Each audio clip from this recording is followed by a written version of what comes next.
bare minimum yes na pwedeng tanggalin. bare minimum sir na pwedeng budget ng DP sa 2026. Kasi yung previous year na mayroon pang 50 na pwedeng ibawas tapos ngayon 200. Ang pwedeng potential tanggalin is 348 billion. 148? 300 kasi yung red flags is already 270. 271. Tapos yung overpricing na 20% across the board sa kalye, it's another 70 something eh. So more or less mga 340 something. 348. Final na lang matitira. Hindi pa naman final yan but yan yung mga estimates namin sa ngayon.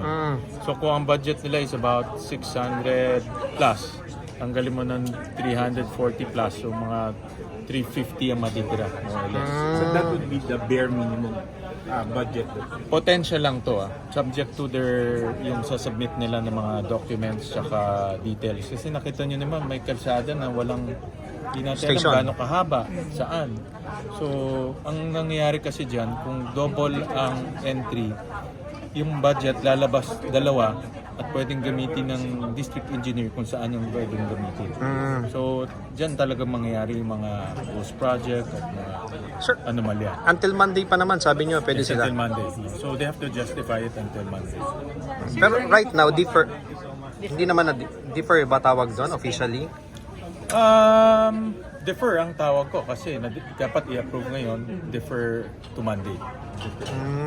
Sir, isang ibang issue lang. Ano pong comment nyo sa idea na posibleng bumalik si Senator Ping bilang chairperson ng Blue Ribbon?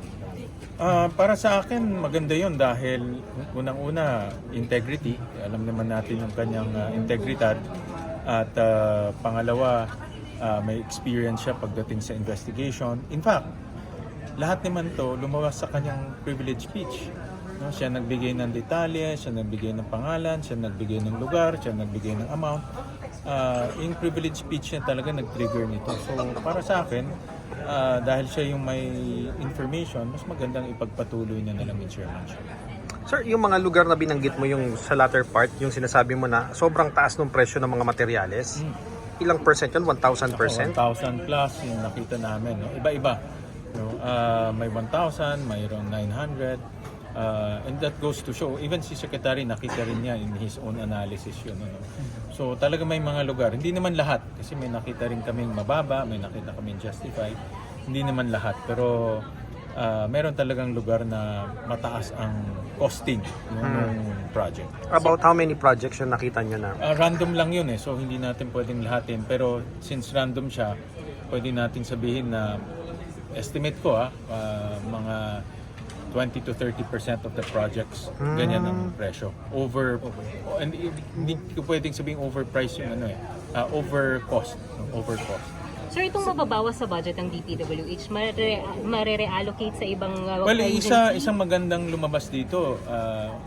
Gusto ni Sec Vince yung pre-audit ng COA na pupondohan natin. Ang COA nag-request ng 2.7 billion at nag-volunteer na siya kunin doon. So, yung mga savings na makukuha natin dyan, pwedeng ilagay sa COA pre-audit. So, by next year, may COA tayong magpe-pre-audit. So, ibig sabihin, walang mababayaran hanggat hindi na-inspect ng COA yung project. Sir, possible din na yung, kasi sabi ni SP Soto, na possible din na itong pagtatakyas nyo ay magresulta sa mas mababang 2026 GAB or GAA kumpara dun sa NEP. Kung mag-realize yan, yung 348, yan ang panglalagay namin sa kapalit ng unprogram. Kasi ang unprogram is about 260 something. So yan ang ilalagay namin sa unprogram. So in other words, hindi mo na kailangan ng unprogram. So hindi kayo lalong magiging madugo yung BICAM kapag tinuloy niyo yung pagbabawas ng ganun kalaki? Well, kami kasi justified to Lahat to ay mayroong justification. Hindi lang naman to dahil gusto ko o gusto ng mga senador. These are all justified. So I think i-justify natin sa mga counterparts natin kung bakit kailangan to. At doon namin pag-uusapan.